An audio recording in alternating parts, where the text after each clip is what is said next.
Hello, welcome back to our channel. My name is Michael, and today I'm going to be taking you through a tutorial that I shared on the Janome YouTube channel, which is how I created this shirt next to me. So maybe normally when making a shirt or some other garment, you're thinking like a solid cotton, a nice solid fabric, maybe not something all lacy and open like this is, but when I saw this tablecloth at a Goodwill, my mind just went off. It was actually over a year ago, and then it just ended up in the maybe someday I'll make something with this pile, like most of the things in my fabric hoard. And even though it had this great big open lace, it had these beautiful flowers on it. And I thought, how fun would it be to have this shirt where they're like the flower designs is all over the front, and then flower designs on the back. And my mind just kind of went off, and I thought someday I'll make something with it. And so today I'm looking forward to taking you through this and maybe a couple of tips and tricks to working with open weave fabric like this to make a garment that you can be excited about. Getting started on this project with the materials, I am using a vintage Simplicity 5946 pajama top pattern, but I'm going to be altering a little bit, not making it quite as long, but still attempting to do the collar, maybe a pocket, and definitely short sleeves. For the fabric, I have this old tablecloth that I found at Goodwill quite a long time ago with these great flower decals all over it. So I'm going to strategically be placing the flowers so that they can be most visible along the pattern. And since the fabric has this great big open weave, I'm thinking it's going to be helpful to have some bias tape that I can use on the seams to add structure. These are like white, and the tablecloth is a bit of an off-white, but I think they will still work fine for this project. I'm also supplementing with this cream suiting fabric that I got at Joann's for my Mon Mothma inspired outfit. The cream and the off-white of the tablecloth look really good together, so I think this is going to work for maybe some bindings, for the collar perhaps, and a couple other areas that might need a little more stability than what the lace can offer. When I'm starting projects, I always like to lay out my pattern on a dress form so that I can see exactly where everything needs to go. So this will be the front of the shirt. The collar is going to fold on itself here and then have the notch collar that's up top, nice and wide, and then the short sleeve and then the pattern on the top. Again, strategically placing the flowers along everything so that we can get like a cool look and maintain as much of that cool embroidery on the tablecloth. And for beginner sewers, I really like recommending vintage patterns. Not only are they cheaper and found in thrift stores or antique stores, but they're usually only one size. And so folks can get overwhelmed with all those sidelines and, where do I cut it and what do I do? This is just one size, and this one has actually never been cut. So you can easily cut along this line without having to negotiate all those different lines like you would in modern traditional patterns. I mentioned that I'd be shortening the pattern, and so right about this line is where it hits my waist, so I don't want it coming all the way down, basically mid-thigh. And so I like kind of where this crease is, so just measuring that is around 10, make sure we're on the right side of the ruler, 8, that'd be different, 8 inches, and I'm probably gonna move that over here and measure about 8 inches as well, so that it can be nice and even, and I'll need to do that to the front of the shirt as well to make sure everything stays consistent. Did you know that you can iron your patterns? Yes, even on a very low heat setting, we can gently and quickly iron out these old creases from this old pattern. Who knows how long this has been folded up. So we have a nice flat pattern so we can make sure that our cutting is nice and even along the work. Laying out the tablecloth, we have all of these roses here in this great big panel, and then a nice center line here. So I think this would be great for the back of the shirt. Laying everything out nice and flat and getting ready to cut. Doing my best to try to capture a nice clean line, getting right below this line of stitches, even though it's a little past the pattern, just so I can have a nice clean edge to work with. And I'm liking this design for the sleeves. I think the arch will work well there. So position the sleeve pattern, and then I've got one on each side, making sure that the front of the sleeve, which is here, has the same design on both sides so that they be mirrored. And always trying to think ahead. We've got a nice finished edge here on this, so I'm going to position the edge of the sleeve so that I can fold that under, creating the cuff of the sleeve once I'm ready to sew it. And then to achieve symmetry, I'm laying out the pattern on the other side, flipping it over and reversing it so that I can cut along that line, making sure that we've got lots of symmetry on both sides of the sleeves.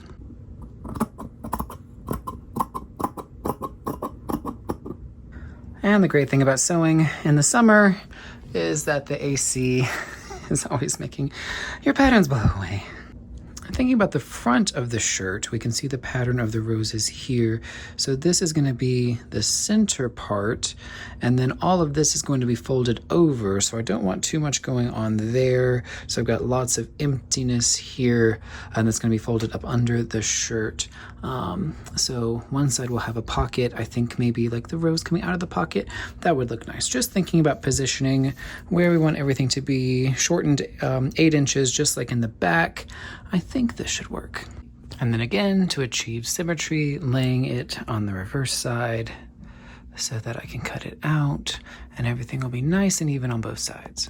And then cutting out the collar on this cream suiting.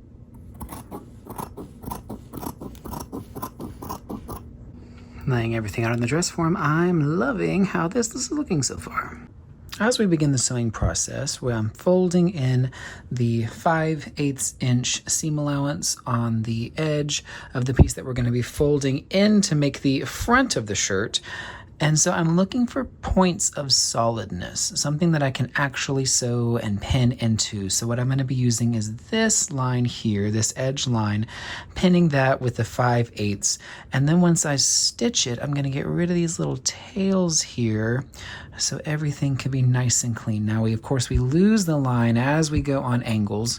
And so just carefully folding this at the 5/8 inch as the instructions say, and finding that those solid points where we can.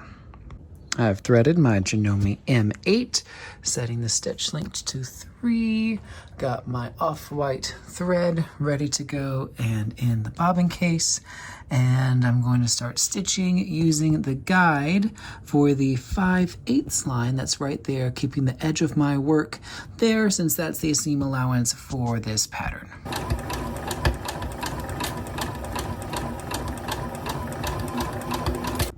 Now to go in and do a little bit of cleanup, taking my little sharp shears, just finding these raw edges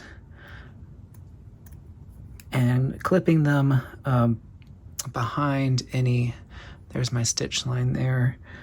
So making sure that these aren't going to unravel once I've assembled the shirt. Even though all of this is going to be tucked on the inside of the shirt, I still don't want them unraveling and eventually poking through. So normally I like to sew with the fashion foot that's included with the M8. It's a little thinner, but in this case I'm finding that the craft foot is working really well. I'm pretty worried about this kind of getting underneath one of these and getting stuck there, but a nice wide foot is working quite well. Nothing's getting stuck. Paying close attention to the right side of the fabric. The right side, the lacing is a little bit raised. On the other side, it's a little bit flat, maybe a little easier to tell in person. But stitching the front and backs of the shirts along the shoulder line. I'm just doing normal stitches over this very open fabric. So now we have these very raw shoulder seams on the inside of the shirt, and you might be wondering, so how are we going to take care of this? Enter our friend bias tape. Bias tape is sold pre-made in all kinds of different colors. You can make your own bias tape, certainly, but I just bought this for the sake of time, and it is cut on the bias of the fabric, meaning a 45-degree angle to the up and down of the thread, giving it more stretch and give than normal ribbons or things like that. So it can go on curves, it can do all kinds of things. So what I'm going to do is I'm going to trim away the top of this seam.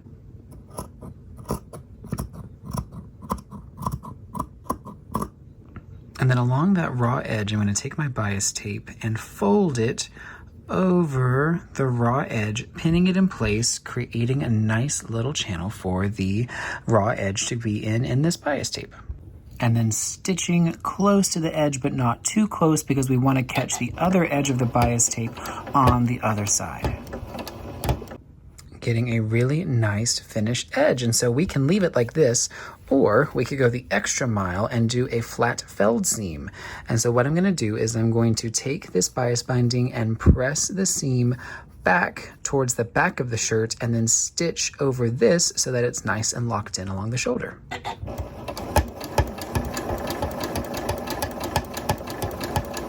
And it works beautifully.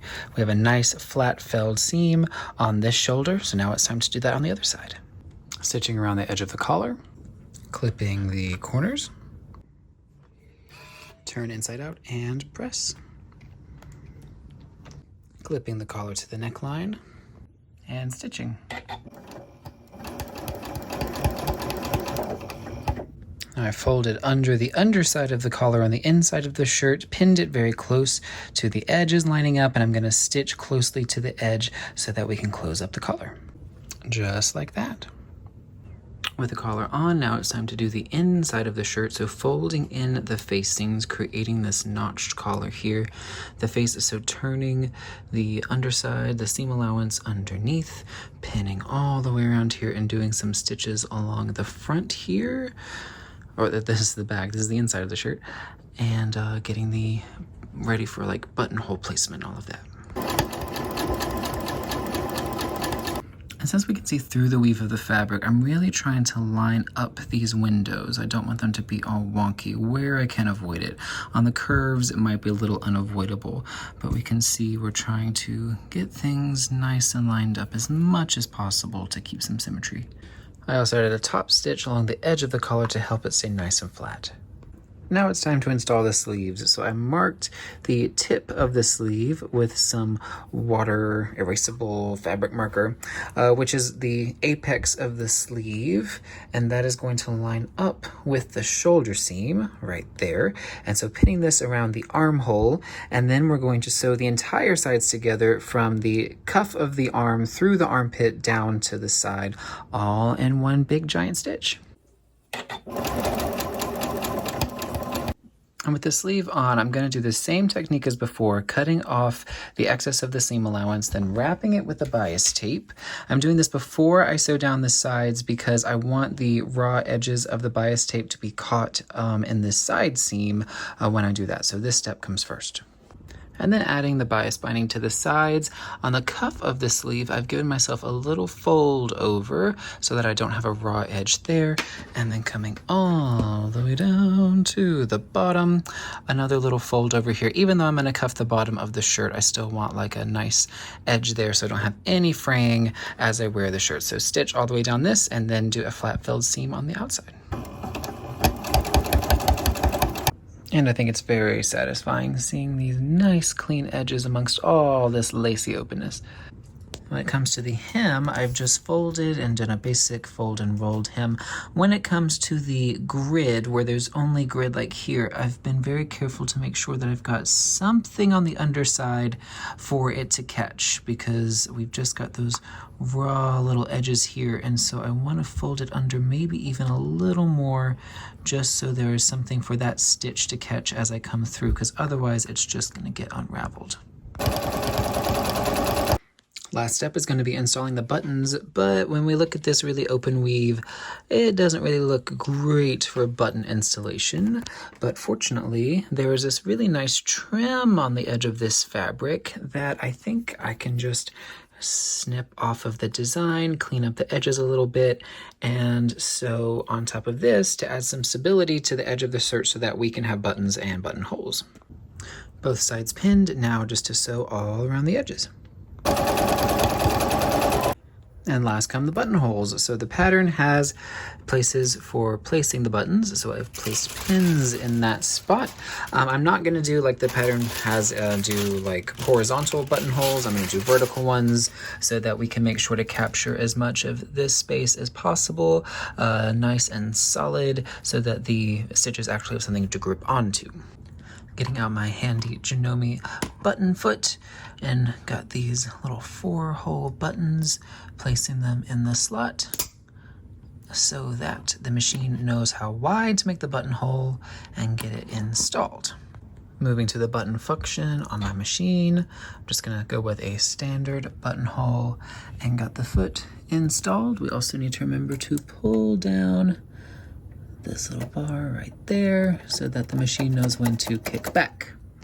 And I like to do a little tester buttonhole on a scrap piece of fabric, especially with vertical buttonholes, just so I know that I need to start a little higher above my pin because I want the pin to be the middle.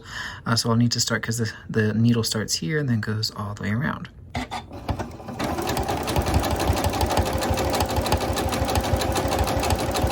then I like to use a small, sharp pair of scissors to cut open the holes in between the stitches.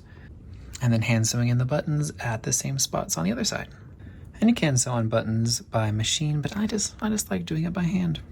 With the last step being adding my sewing label. Even though you can see it from the other side, I don't care. I love my label.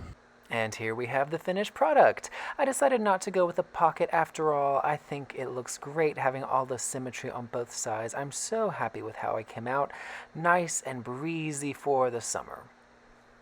So thank you so much for watching this video. I hope you found it helpful and maybe it inspires you to make something cool out of unconventional materials for yourself. You can check out our other videos, other tutorials, cosplay breakdowns, and all kinds of stuff here on the channel. Likes and comments are always appreciated. You can find me at The Wizard Tailor on Instagram and TikTok, and Haley at Hobbit Party. And I hope to see you next time. Bye!